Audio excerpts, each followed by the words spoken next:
Radio Publique Africaine.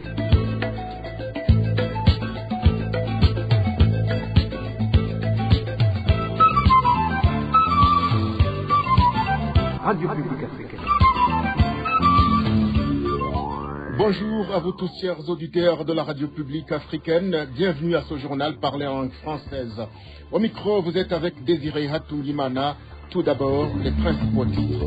La première session de l'Assemblée nationale fraîchement élue se tiendra ce lundi 28 juillet 2025 avec 3 ministres élus députés toujours en fonction. La pénurie de carburant qui s'observe dans toute la province de Gitega paralyse les activités et en Gozi, la bière Primus devient de plus en plus rare. Au Kandoka Kuma au Kenya, les activités sont paralysées depuis des jours suite au malentendu entre les responsables du camp et les réfugiés. Une famille qui a mis au monde des triplés à l'hôpital Prince Régent Charles se trouve dans des difficultés énormes. Les médecins de cet hôpital demandent aux personnes de bonne foi de venir en aide à cette famille. Encore une fois, bienvenue. Politique pour commencer ce journal. La première session de la nouvelle Assemblée nationale se tiendra ce lundi 28 juillet 2025 au Palais des Congrès de Kigobe, comme c'est mentionné dans le décret présidentiel du 21 juillet 2025 portant convocation de la dite session. Signalons que 3 ministres ont été élus députés: Martin Niteletse, en charge de l'intérieur, de la sécurité publique et du développement communautaire, Alain Tribert Moutabazi, en charge de la défense, ainsi que Gervais Abayeho, ministre des Affaires de la communauté est-africaine, de la jeunesse, des sports et de la culture. Donc on se demande alors comment ces ministres vont se présenter au Parlement alors que jusqu'à présent, ils n'ont pas encore été remplacés, 2 fonctions incompatibles, du moins selon certains analystes. Restons en politique pour vous dire que certains citoyens du Burundi estiment que le fait de ne pas rendre publiques les listes des candidats entraîne l'élection des personnes accusées de crimes à de postes officiels. Un exemple se trouve dans la commune de Muhuta, de la province de Bujumbura, où les habitants pensent que la personne élue administrateur communal n'aurait pas dû l'être, car elle est accusée d'autres crimes commis lorsqu'elle était gouverneur. David Claude Mbananayo nous parle de certains des crimes reprochés à ce responsable. La mise en place des listes bloquées à l'élection des administratifs a engendré l'élection d'un nouveau administratif de la commune de Muhuta, consolateur Nitunga, le 24 juillet 2025, qui fait l'objet de nombreuses accusations. Les habitants de la commune de Muhuta, dans la province de Bujumbura, affirment que consolateur Nitunga a été marqué par une grande défaillance lorsqu'il dirigeait la province de Rumonge. Ils expliquent qu'il a été démis de ses fonctions à l'époque, accusé notamment d'avoir volé le carburant sur le terrain de football de Rumonge. Consolateur Nitunga est également accusé d'avoir participé au vol des parcelles appartenant aux habitants sur le site destiné à la construction d'une centrale hydroélectrique sur la rivière Kirassa, où ceux qui ont essayé de réclamer leur terre ont été battus à mort, tandis que d'autres ont fui quittant même sans récupérer leur indemnisation. Consolateur Nitunga est aussi impliqué dans des détournements de fonds publics au sein du trésor de la province de Rumonge. Les habitants de la commune de Muhuta estiment que le retour de ce responsable à la tête de leur commune revient à le récompenser pour ses méfaits. Les habitants de la commune de Muhuta demandent au chef de l'État de bien vérifier les noms des personnes élues le 24 juillet avant de promulguer un décret leur confiant la gestion des communes. Certains médecins de l'hôpital Prince Régent Charles à Bujumbura lancent un appel à la solidarité en faveur d'un couple en difficulté après la naissance de triplés. Les parents, déjà responsables de 3 enfants, n'ont pas les moyens de subvenir aux besoins de leur famille désormais agrandie à 6 enfants. Il s'agit de Ndaishimie Pasteur et de son épouse Nheshimana Jeannette, actuellement hospitalisés en chambre numéro 2 à l'hôpital Prince Régent Charles. Les médecins appellent les autorités, notamment le chef de l'État et son épouse, ainsi que toute personne de bonne volonté, à leur venir en aide. Pour tout soutien, vous pouvez les contacter au numéro suivant 65 16 55 35 ou le 61 08 86 04 enregistré au nom de Ndaishimie Pasteur. Certains habitants de la zone Eburinga, commune Manda, en province de Bujumbura, vivant à proximité du camp de Moudoubou, sont en détresse après qu'un groupe de militaires ait abusé de son pouvoir pour s'approprier leur champ de riz. Ils demandent l'intervention du chef de l'État afin d'être rétablis dans leurs droits. Digne Karondo nous fait le point. Après que le gouvernement ait décidé de les expulser de leur lieu de résidence et de leur donner quelques mètres de terrain pour y vivre et conserver leurs terres cultivables, aujourd'hui, ces habitants sont sommés d'abandonner leurs champs. Depuis que le gouvernement ait décidé de nous expulser là où nous vivons, ils nous ont donné des parcelles pour construire, d'aucuns sur 20 mètres, une pour chaque famille. Mais concernant les terres cultivables, le gouvernement ne nous a pas interdit d'accès. Nous avons continué à cultiver nos champs. Comme la récolte est toujours bonne, ce qui a fait que ce groupe de militaires utilise leurs forces pour s'emparer de nos terres afin de récolter à 10 ce que nous récoltons. Ce qui est surprenant, c'est que les terres qui étaient occupées par plus de 500 personnes sont actuellement octroyées par moins de 10 soldats.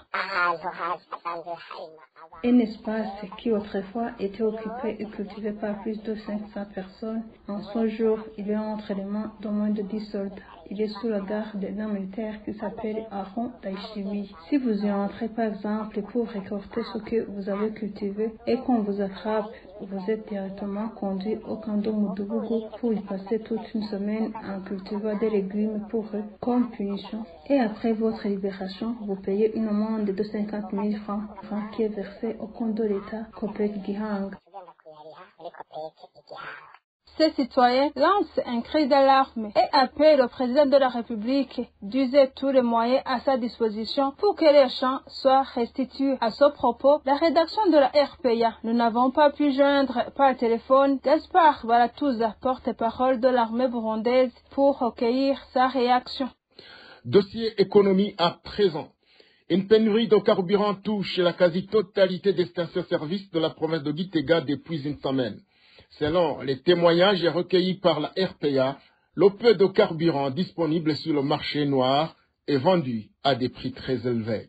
Reportage signé Eric Nyonzima. La province de Gitega vient de passer une semaine entière sans distribution de carburant, que ce soit le mazout ou l'essence. Nos sources sur place indiquent que durant cette semaine, seules des stations-service ont été approvisionnées dans toute la province. La première, située à proximité du camp militaire de Gitega, a reçu une livraison de mazout ce mercredi, mais les stocks se sont vite épuisés. La deuxième station implantée à Kibimba est fortement critiquée par la population qui affirme qu'elle ne distribue jamais du carburant au citoyen ordinaire car celui-ci serait exclusivement réservé au chef de l'État. Même le carburant obtenu par voie informelle sur le marché noir a connu une flambée des prix. En une seule semaine, le litre est passé de 20 000 à 25 000 francs burundais pour une bouteille de 1,1 litre, communément appelée Ikiboni. Les habitants demandent au gouvernement de trouver rapidement une solution durable à cette pénurie persistante de carburant. Quittons le centre vers le nord où les habitants de la commune Ngozi, dans la province de Butanyerera,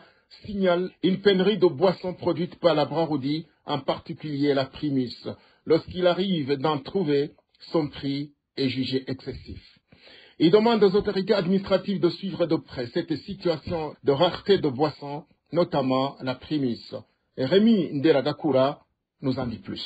Dans la commune d'Ongozi, de la province de Butanyerera, de nombreuses personnes se plaignent de ne plus trouver facilement la bière, Primus, une boisson très populaire dans cette commune. Quand elle est disponible, elle coûte souvent 5 000 francs burundais, alors que son prix officiel est de 2 500 francs burundais. Des habitants expliquent que certains commerçants profitent de la situation et reçoivent une quantité de bière en cachant une partie, puis la revendent plus tard à un prix plus élevé. Cela rend la bière encore plus difficile à trouver pour la population. Le prix officiel d'une bouteille de Primus est fixé à 2500 francs burundais. Pourtant, dans la pratique, certains commerçants ne respectent pas cette tarification. Ils en vendent une petite quantité, 10 000. Le reste pour revendre les bouteilles le lendemain à 5 000 francs burundais, soit le double du prix autorisé. Profitant de la rareté du produit, ces commerçants spéculent pour en tirer un maximum de profit. Ils cachent volontairement les bouteilles pour mieux les écouler à un prix élevé par la suite. Il arrive même qu'un client se voit dire qu'il n'y a plus de plumos, alors qu'à quelques mètres d'autres en consomment. Et si vous insistez, surtout si vous êtes un inconnu, on vous oppose un refus par crainte que vous allez fier les autorités. La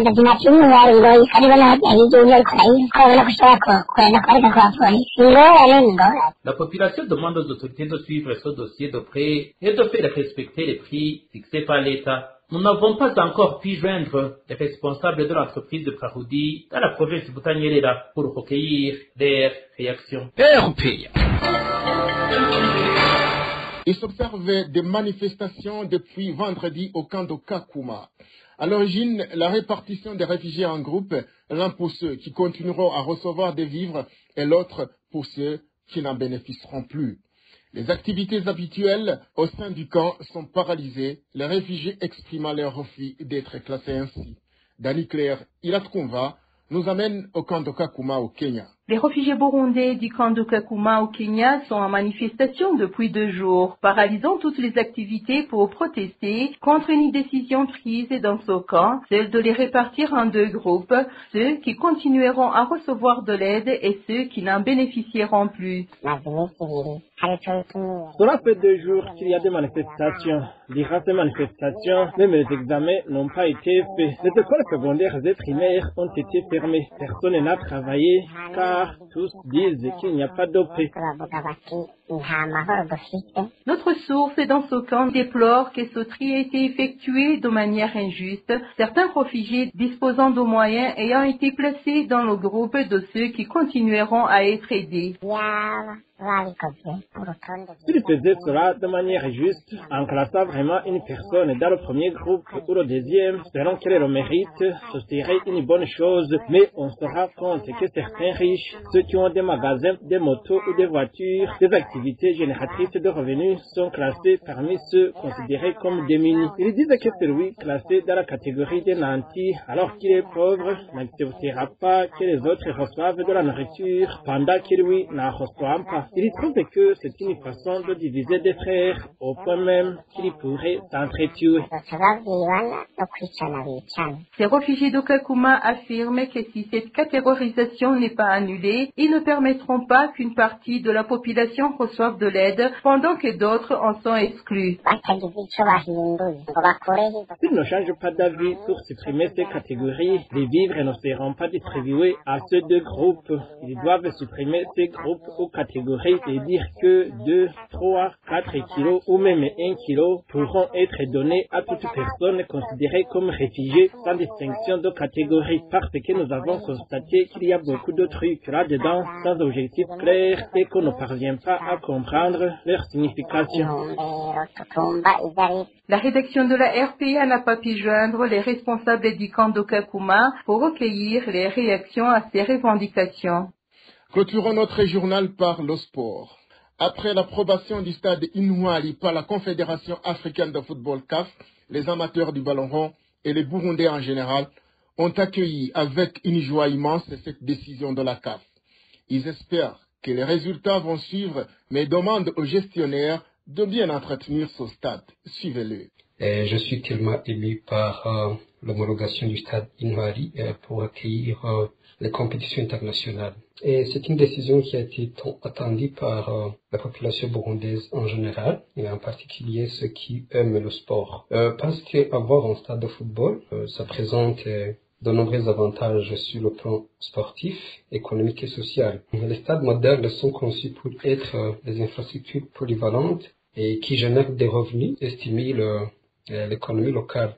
Mais oui, le stade Inouali est homologué, mais il faut qu'il y ait un suivi d'entretien du stade. J'espère que tous les Burundais ont bien accueilli cette décision de la CAF. Premièrement, nous allons voir l'équipe nationale jouer à domicile. Deuxièmement, les équipes qualifiées pour la Ligue des Champions et à la Coupe de la Confédération joueront leur match devant leurs supporters, ce qui n'était pas le cas avant que ce stade ne soit homologué. En plus de cela, ces équipes dépensaient énormément de dollars en jouant toujours à l'extérieur du pays. Bientôt, on va accueillir l'équipe nationale du Kenya. Je suis sûr que nous allons accompagner au stade Intwari qui sera sans doute plein à craquer parce que les Burundais sont impatients de voir leur équipe nationale. C'est une bonne chose pour l'image du pays, pour l'image du football burundais. Nous savons tous que le football burundais regorge de jeunes talents qui sont sollicités des fois pour aller jouer à l'étranger. Alors aujourd'hui, la construction d'un stade international qui a des normes internationales, c'est un pas en avant pour le football burundais et ça va aussi aider les jeunes talents à s'inspirer aux joueurs qui viennent de l'étranger, différents talents. Nos jeunes burundais vont pouvoir s'inspirer. C'est une très bonne chose. C'est par ici que nous mettons un point final à ce journal. Merci de l'avoir suivi. Bon dimanche à tous. Au revoir.